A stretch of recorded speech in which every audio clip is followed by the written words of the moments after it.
अस्सलाम वालेकुम students, welcome to maths learning platform. आज हम एक्सरसाइज 4.5 का क्वेश्चन नंबर 4 सॉल्व करेंगे। ठीक है, ये भी उसी फॉर्मूले से होगा जो कि हमने प्रीवियस 2 क्वेश्चन किए हैं, क्वेश्चन नंबर 2 एंड 3। तो क्वेश्चन को स्टार्ट करते हैं जी। प्रीवियस वीडियो में हमने क्वेश्चन नंबर 3 सॉल्व किया था, आज 4 सॉल्व कर रहे हैं।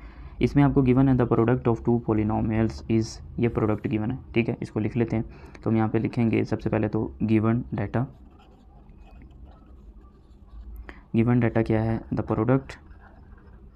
प्रोडक्ट ऑफ टू पॉलिनोमियल्स, दो पॉलिनोमियल्स का जो प्रोडक्ट, जिसको हम किससे रिप्रेजेंट करते हैं, p multiply by q।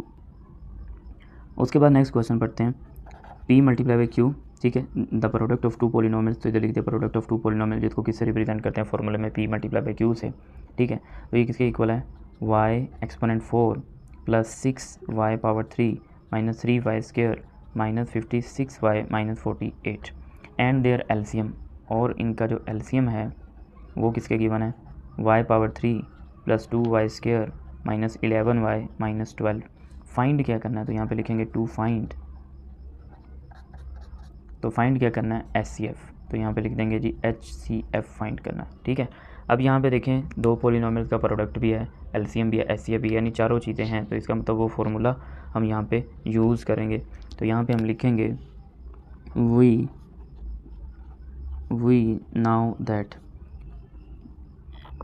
LCM multiply by HCF is equal to P multiply by Q। ठीक है, फॉर्मूला आप जैसे मर्जी लिख सकते हैं, P Q को इधर लिखें, LCM HCF को उधर लिखें, इससे कोई इशू नहीं है। मैं कोशिश करता हूँ कि जो फाइंड करना होता है उस एक्सप्रेशन को इधर लिखें। ठीक है, वैल्यूज पुट करते हैं। सबसे पहले LCM है, LCM की वैल्यू ये है, यहाँ पे पुट कर देंगे y power 3 plus 2y square minus 11y minus 12 multiply by HCF find out करना है, ये ऐसे रहेगा, इज़ इक्वल टू P की जगह क्या है, P और Q दोनों सेपरेट नहीं है, इन दोनों का जो प्रोडक्ट है वो ये गिवन है, वो यहाँ पे लिख देंगे y पावर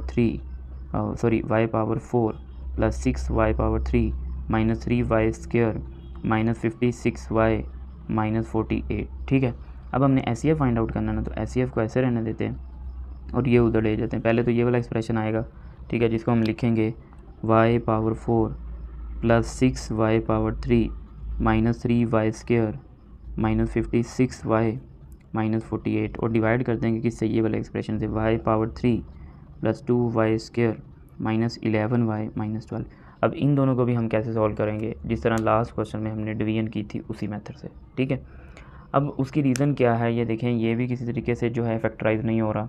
ठीक है, आपको पता होगा जब हमने HCF बाय डिवीजन मेथड पढ़ा था तो वहाँ पे मैंने आपको बताया था कि हम ये डिवीजन मेथड क्यों यूज़ करते हैं, क्यों ये बनाया गया कि हर जो पॉलिनोमियल है, हर जो अलजेब्राइक एक्सप्रेशन है वो फैक्टराइजेबल नहीं होता।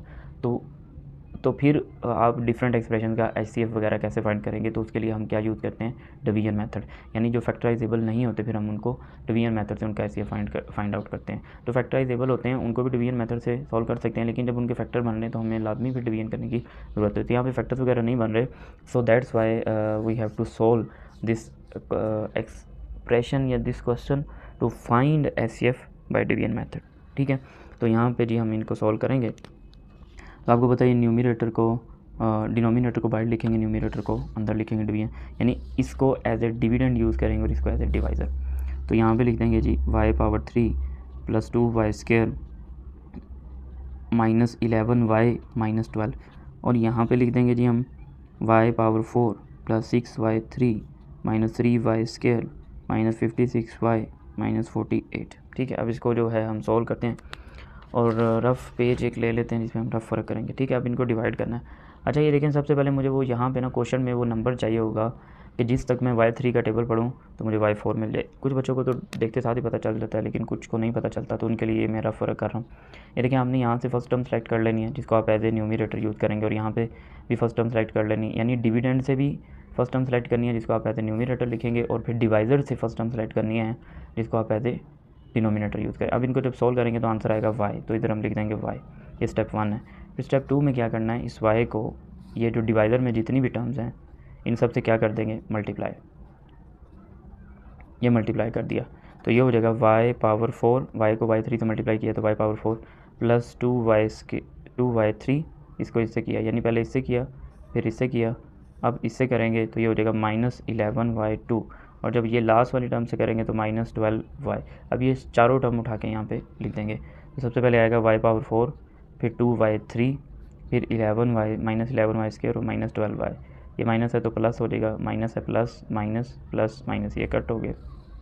तो ये जी प्लस का 6 माइनस का 2 4y3, ये प्लस का ये माइनस का तो प्लस 8y², ये प्लस का वो माइनस का, तो कितना आंसर आ गया हमारे पास 56 में से 12 माइनस किया तो 44 और यहाँ पे 48। ठीक है, अब अगेन मुझे y3 का टेबल कहाँ तक पढ़ना होगा कि 4y3 आ जाए। तो अगेन यहाँ से मैं फर्स्ट टर्म सेलेक्ट करूँगा, ये स्टेप नंबर 3 है जिसको मैं एज ए न्यूमरेटर यूज़ करूँगा, और यहाँ से भी फर्स्ट टर्म सेलेक्ट करूँगा जिसको मैं एज ए डिनोमिनेटर यूज़ करूँगा। ये कट हो जाएंगे तो कितना आंसर आएगा 4। अब इस 4 को मैं लिखूँगा यहाँ पे। अब स्टेप नंबर 4 में मैं क्या करूँगा, इस 4 को बाहर जितनी भी टर्म्स है ना उन सब के साथ क्या कर दूँगा, मल्टीप्लाई। ये मल्टीप्लाई कर दिया तो ये हो गया 4y3 प्लस 8y² -44y और -48, यानी 4 को इससे मल्टीप्लाई किया 4y3, इससे मल्टीप्लाई किया 8y², इससे मल्टीप्लाई किया -44y और 4 को इससे मल्टीप्लाई किया तो 48। ठीक है, तो ये हो गया 4y3 प्लस 8y² -44y और -48 plus plus minus plus minus, ये कट हो गया, ये भी कट हो गया, ये भी कट हो गया, ये भी कट हो गया। तो ये आपके पास आंसर आ गया। ठीक है, तो आंसर आपके पास आया ये। तो ये इन दोनों की डिवीजन का क्या होगा, HCF। अब मुझे यहाँ पे आपसे एक क्वेश्चन पूछना है, हो सकता है आप में से बहुत सारे स्टूडेंट्स के माइंड में ये क्वेश्चन आए। ठीक है, क्वेश्चन ये है, अब ध्यान से पहले सुनना है कि क्वेश्चन क्या है। क्वेश्चन ये है कि देखें, पहले जब हम डिवीजन मेथड सॉल्व करते थे तो मैंने आपको बताया था कि ये साइड पे जो एक्सप्रेशन लिखा होता था ना उसको हम HCF बोलते थे, कि ये उन दोनों पॉलीनोमियल का HCF है। लेकिन अब यहाँ पे इस क्वेश्चन में हम इसको क्यों HCF कह रहे हैं, मतलब y+4 को क्वेश्चन को क्यों कह रहे हैं कि ये इसका HCF है। ठीक है, तो एक क्वेश्चन ये है। ठीक है, और दूसरा क्वेश्चन ये है, मिसाल के तौर पे एक नंबर है 8, एक नंबर है 16, मैं आपको कहता हूँ इन दोनों का HCF है 8, तो मुझे कैसे पता चलेगा कि 8 is the HCF of both of them, कि 8 जो है इन दोनों का HCF है। मैंने आपको पहले ऑलरेडी बताया हुआ है कि कैसे पता चलता है कि जब आप LCM HCF फाइंड आउट करते हैं तो उसका जो आंसर है वो सही है या गलत है। तो वो जो HCF होता है ना वो इन दोनों को डिवाइड करता है। जैसे देखें 8 के टेबल में 8 आता है, ये देखिए 8 डिवाइड बाय 8 आंसर आएगा 1। 8 के टेबल पे 16 भी आता है, तो ये जो HCF होगा ना दोनों को डिवाइड करेगा। तो इसी तरह से अब आप खुद सोचें। ठीक है, एक आंसर मैं आपको बता देता हूँ जो कि बुक में लिखा हुआ है, बुक में यही लिखा हुआ है y+4 इन दोनों का HCF है। ठीक है, तो y+4 जो है वो इस एक्सप्रेशन को भी कम्प्लीटली डिवाइड करेगा। जब आप y+4 को, यानी मैं आपको लिख के थोड़ा सा बताता हूँ, y+4 को यहाँ पे रखेंगे और y3 + 2y² -11y -12 से डिवाइड करेंगे तो ये इसको कम्प्लीटली डिवाइड करेगा। आप इसको खुद करके देखिएगा। ठीक है, सिमिलरली y+4 है, ये जो है y4 + 6y3 -3y² -56y -48, ये इसको भी कम्प्लीटली डिवाइड करेगा, यानी ये इसको भी कम्प्लीटली डिवाइड करेगा और इसको भी कम्प्लीटली डिवाइड करेगा। ठीक है, तो इसका मतलब है कि y+4 इसका HCF है। अब ये क्वेश्चन मैं आपको एक और तरीके से भी बताता हूँ। मिसाल के तौर पर इस 8 को जब मैं 16 से डिवाइड करूँगा तो कितना आएगा आंसर, 8 to the 16 आंसर आएगा।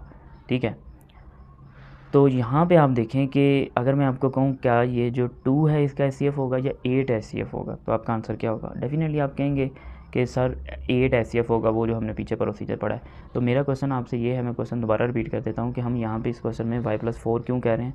उसका आंसर वैसे आपको मैंने कर दिया है कि y+4 जो है वो इस डिवाइडर को एंड डिविडेंड दोनों को एग्जैक्टली डिवाइड कर रहा है। That's why y+4 is the HCF of both of them. ठीक है, लेकिन अब मेरा आपसे क्वेश्चन ये है कि क्या ये वाला जो एक्सप्रेशन है, ये वाला, क्या ये इसका HCF नहीं हो सकता इन दोनों का ये। ठीक है, ये देखें इससे जब मैंने डिवाइड किया इसने इसको तो 0 बना दिया। ठीक है, क्या ये इसका HCF है। बुक वालों ने अब ये आंसर लिखा है तो मैंने आपको बता दिया कि ये इसका आंसर सही है, लेकिन मेरा क्वेश्चन आपसे ये है क्या ये इसका HCF हम लिख सकते हैं, यानी अगर इधर मैं लिखूँ HCF ये है तो क्या ये लिख सकते हैं। ठीक है, बुक के अकॉर्डिंग हमारा आंसर सही है।